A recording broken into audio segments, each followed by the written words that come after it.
Hello everyone, so I'm here to show you a little bit of wrapping paper printing today. So our newest project blog was all about Christmas printing, which might seem a bit mental, but we've got lots of Christmas blocks, lots of you been ordering Christmas designs, and it's a really good time to get ahead of your Christmas printing. So, you know, towards Christmas and things, we're always so busy with shows, we never remember to do any Christmas printing, and then we get to Christmas Eve and remember we've got loads of wrapping paper to print.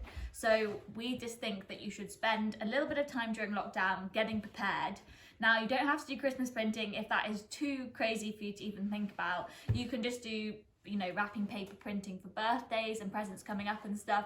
It's just a very therapeutic thing to do. It's really easy to do at home, and you can use kind of paints that you've got in the cupboard. You don't need to go out and buy loads of new stuff, and obviously the shops are shut, so this is a really good way to get printing and creating.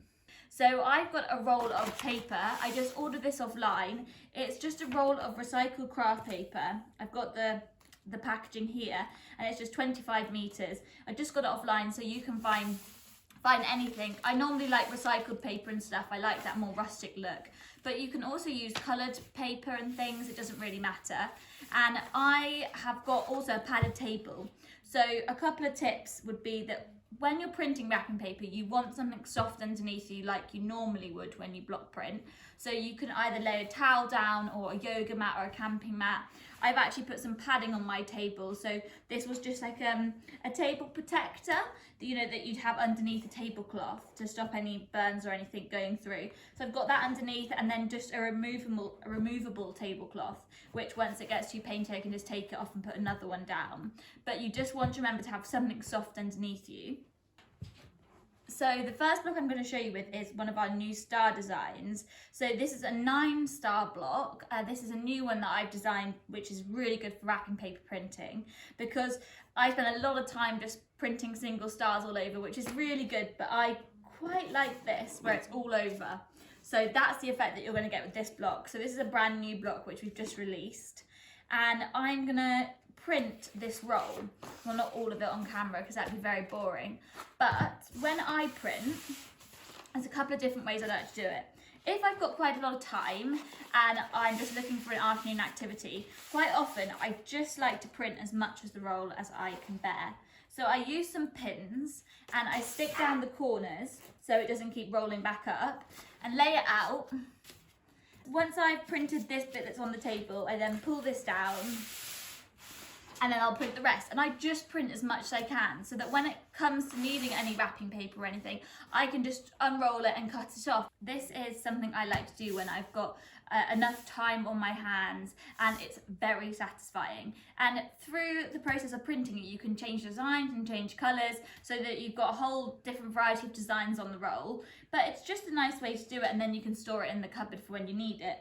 So for this design, I'm using one of our sponge dabbers, and I'm just using a white acrylic paint. So this is just a white acrylic paint I have in the cupboard. Again, something you can buy offline. I got a nice big bottle because white is really cheap to get. And I'm going to use our largest sponge dabber. And with this design, it doesn't take too much practice to get it lined up, but it's really nice that it's got 9 stars on. So you get a nice coverage and it doesn't take you too long. So I'm going to put it down. And then remember to give it that nice wiggle so you get all the edges, and then up. And I'm going to see how long I can go with this for.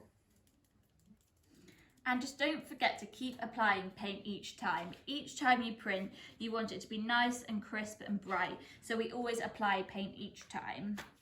And this is a really good activity that you can do outside in the garden with children. It also works if you're doing any potato printing or anything. It's just a very nice, calming, therapeutic activity.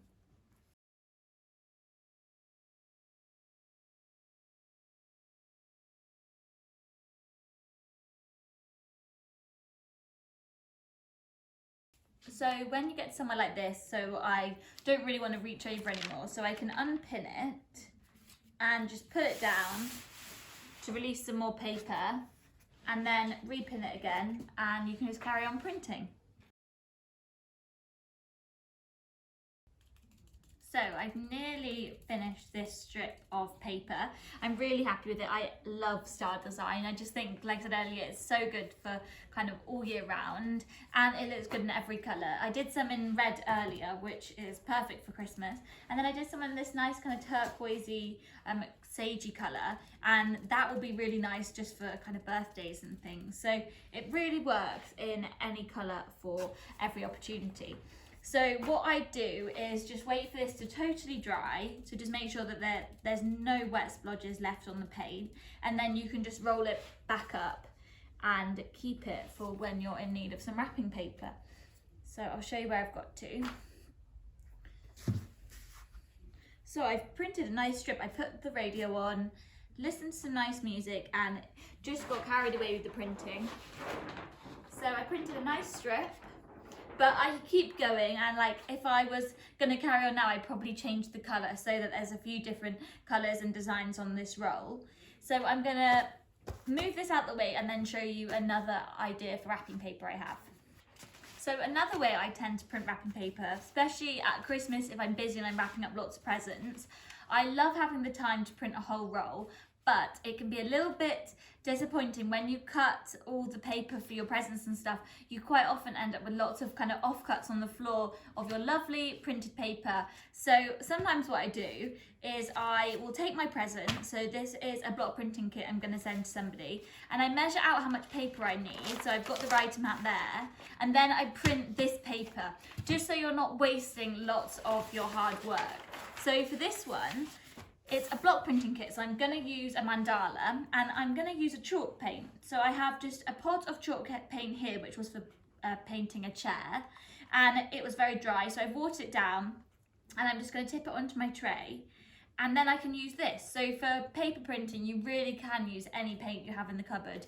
Even, you know, Tess pots of emulsion, you could water them down, print, and then just quickly wash your blocks after. So you really can use anything. You just need to keep to the tips, like the key things, which is the sponges to apply your paint and a padded, you know, surface underneath you, something soft. So with this one, I'm going to print some lovely mandalas all over. So I'm using our detailed Indian sunflower block, and I'm just going to print this all over.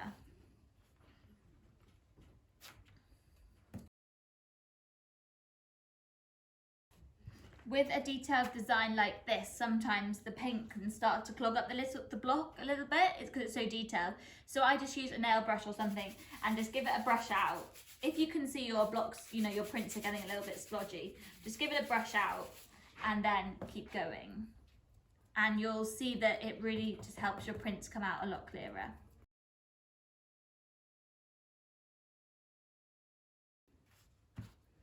And there you have it, so my mandala printed paper. And that is just done with a light blue chalk paint, so you can see how easy that was. Now I'm going to let this dry and then we'll wrap it up. And in the meantime, I'm going to print a matching card and gift tag to go with this. So a lovely thing about chalk paint is that it dries really quickly. So this is now ready to wrap up. And as I cut the paper down to the right size, I don't need to do any cutting now. So I'm going to get my tape. Now I always like to use paper tape. It's a really nice addition to your block printed paper. So try and use some paper tape, which again you can just get offline.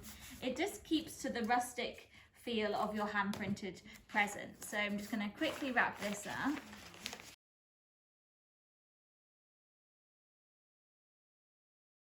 There you have it. I have block printed my own wrapping paper, wrapped my present, and printed a matching card to go with it. So I'm really happy with that, and I hope you can see how special that would make any gift you have to give.